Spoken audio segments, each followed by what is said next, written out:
Olá, pessoal. Vamos para mais uma aula. Aula 3, certo? Capítulo 2, conjunto numérico, do página 18 a 31. Os números que hoje apresentam uma situação que parece estar estagnada, por exemplo, a gente pensa, né? É comum as pessoas acharem que os números foram elaborados no mesmo período, mas isso é um conceito falso.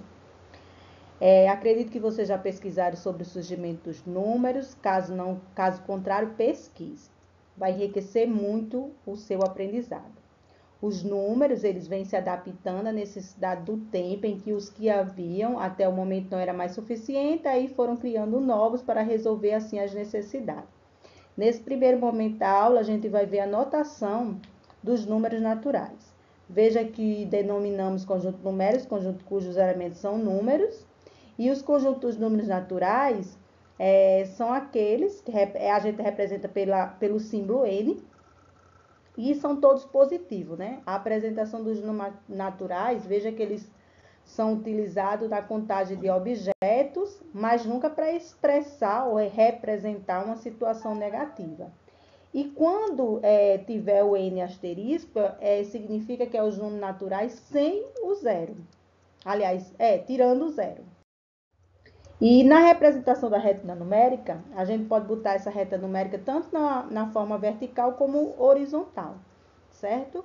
E como eu disse, alguns caracteres são especiais, como o N asterisco, que representa os naturais não nulos, ou seja, os naturais sem o zero.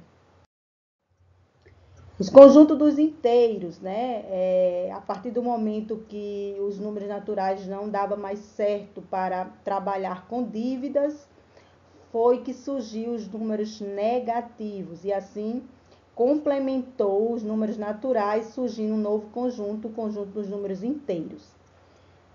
Veja a reta numérica, que consta na página 19. O zero deixa de ser início e passa a ser o centro, né? O ponto de referência entre os números positivos e negativos. Dois números são opostos quando a soma dos dois é zero. Ou seja, se eles tiverem a mesma distância de zero para lados contrários, né? Esses números são opostos. Um exemplo disso aí é o menos 4 e o 4, eles são opostos. O 2 e o menos 2 também são opostos. O conceito de módulo de um número inteiro é muito importante, certo? Módulo, ou valor absoluto de um número inteiro, é definido por essa barra em pé e entre dele o número, certo? Módulo é o mesmo que a distância de um número que ele tem do zero. Então, o módulo é a distância. A distância não pode ser negativa. Portanto, para medir a distância, a gente coloca o número positivo. Então, o módulo de 5 é 5. O módulo de menos 3 é 3, porque distância do 0 ao menos 3 é 3 unidades. E distância, como eu disse, não pode ser um número negativo. Agora, a gente vai uma breve revisão de operações com números inteiros. Começamos pela adição, certo? E subtração. A regra dos sinais em adição e subtração, ela fala que sinais iguais conserva o sinal, né? Soma e conserva o sinal. Sinais diferentes subtrai e conserva o sinal do maior. Um exemplo disso está aí. O mais 2 mais 2, que dá mais 4. Menos 2 mais menos 2, olha, sinais iguais, que dá menos 4. Deu menos 4 porque o sinal que tinha que conservar era o do menos. No menos 2 mais 2, né, eles são opostos, então dá zero, certo?